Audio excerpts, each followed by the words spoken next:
कुछ ऐसे सवाल लेकर खड़ा हो जाता है जो वजूद और पहचान से जुड़े होते हैं। तब ऐसे सवालों का जवाब जरूरी हो जाता है और ऐसा ही यक्ष प्रश्न पिछले 5 साल से अदालती लड़ाई में अपना जवाब तलाश रहा है।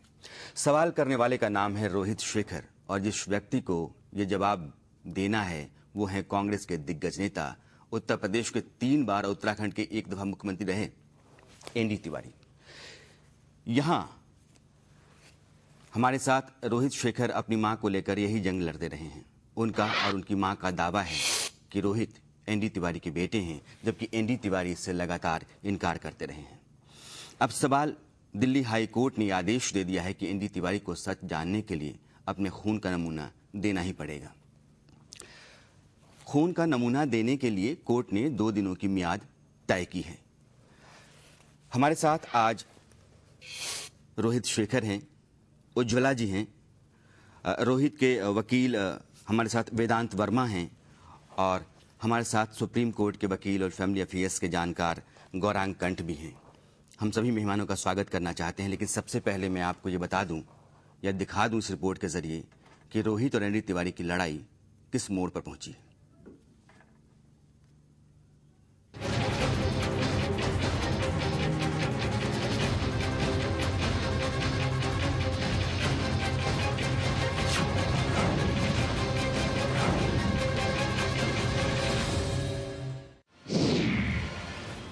अब न चलेगी कोई नाम नुकुर।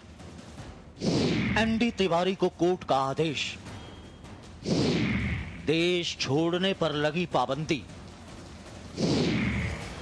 अब कराना ही पड़ेगा डीएनए टेस्ट। जी हां, पिछले 1.5 साल से डीएनए टेस्ट ना कराने की जिस कोशिश में कांग्रेस के वयोवृद्ध नेता एनडी तिवारी जुटे हुए थे, उनको आज दिल्ली हाईकोर्ट ने बड़ा झटका दिया है। कोर्ट ने तिवारी को 2 टूक शब्दों में कहा है कि वो 2 दिनों के अंदर या तो डीएनए टेस्ट कराने के लिए खुद सहमति दे दें, वरना उनके साथ कोर्ट जबरदस्ती करने से भी नहीं चूकेगा।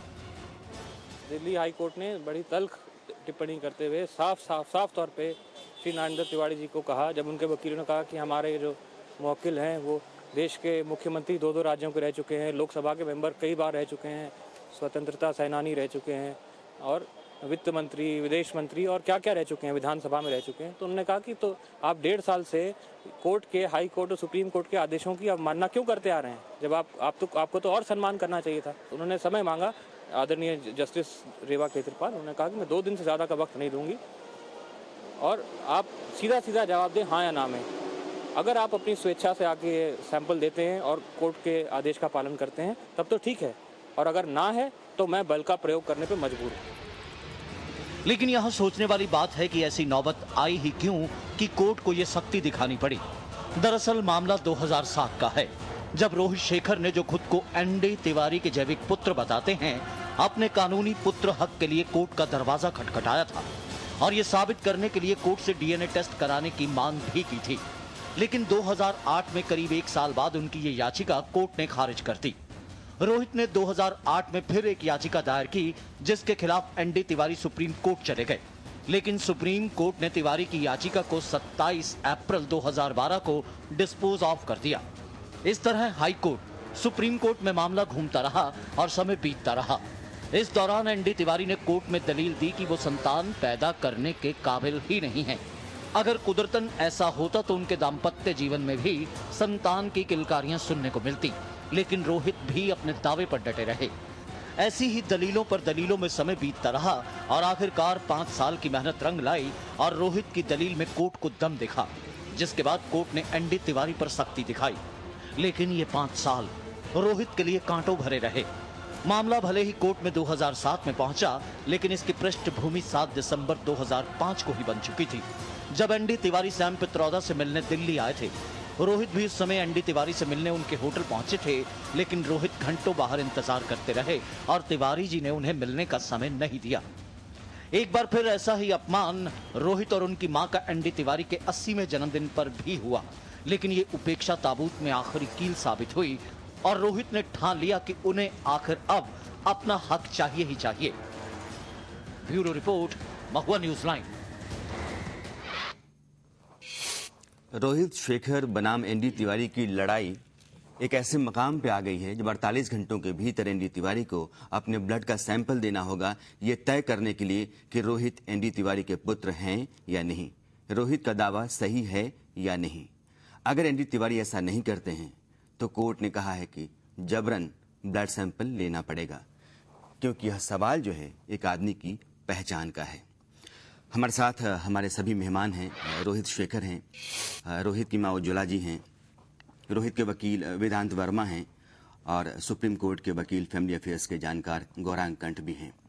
उज्ज्वला जी, पहला सवाल आपसे ही मेरा है, ये लड़ाई आखिर क्यों? देखिए, सबसे पहली बात यह है कि एक व्यक्ति किसी को विश्वास में लेता है, जैसा मैंने पहले भी अपना जो मेरा रिटन स्टेटमेंट है उसमें भी मैंने स्पष्ट किया है कि मैं एक फेल्ड मैरिज में थी, मेरा विवाह असफल था और तिवारी जी की इनिशिएटिव पर ये संबंध स्थापित हुए और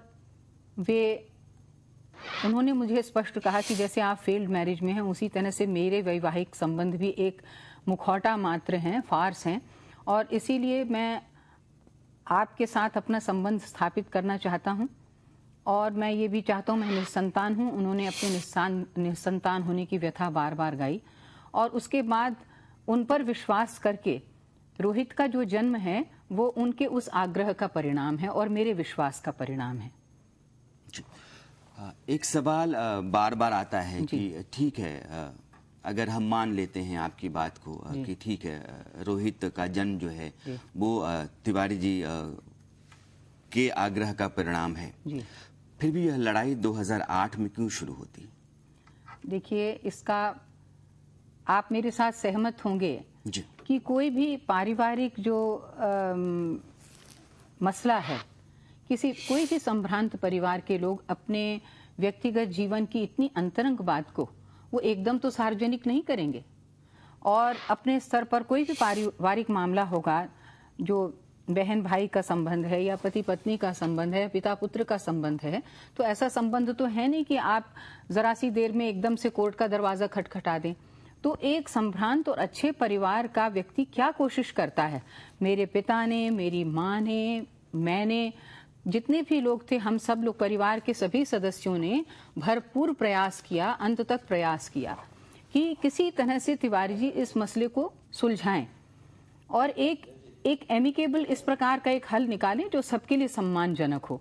और उन्होंने बार बार आश्वस्त भी किया मुझे कि नहीं, मैं रोहित को गोद जरूर ले लूंगा, लेकिन बार बार वो अपनी बात कहकर और उसको आगे टालते चले गए। आखिरी आश्वासन उन्होंने आपको कब दिया? ये आश्वासन तो आरंभ से ही दिया उन्होंने, पहले ही उन्होंने कह दिया था कि आपकी आयु जो है वो इस समय कोई 34 वर्ष की हो चुकी है, मैं 53 वर्ष का हो चुका हूँ। यदि इस समय मैंने तो कहा था कि देखिए, पहले ऐसा है कि आप भी विधिवत संबंध विच्छेद करें और मैं भी, और उसके बाद विधिवत विवाह करके ही ये सब कदम उठाने चाहिए। तो उन्होंने कहा कि देखिए, आपकी और मेरी आयु अब ऐसी नहीं है कि हम इसके लिए प्रतीक्षा करें, इन संबंधों को पुनः परिभाषित कर लिया जाएगा। और उनकी इस बात पर विश्वास करके रोहित का जन्म हुआ। लेकिन उसके बाद उन्होंने तो ऐसा विश्वासघात किया, और मैं समझती हूँ कि एक बहुत ही आपराधिक मनोवृत्ति के व्यक्ति हैं वो, और बहुत ही एक ट्रेचरस कंडक्ट रहा है उनका, और वो कोर्ट ने भी देख लिया कि उनका कैसा ट्रेचरस कंडक्ट रहा है।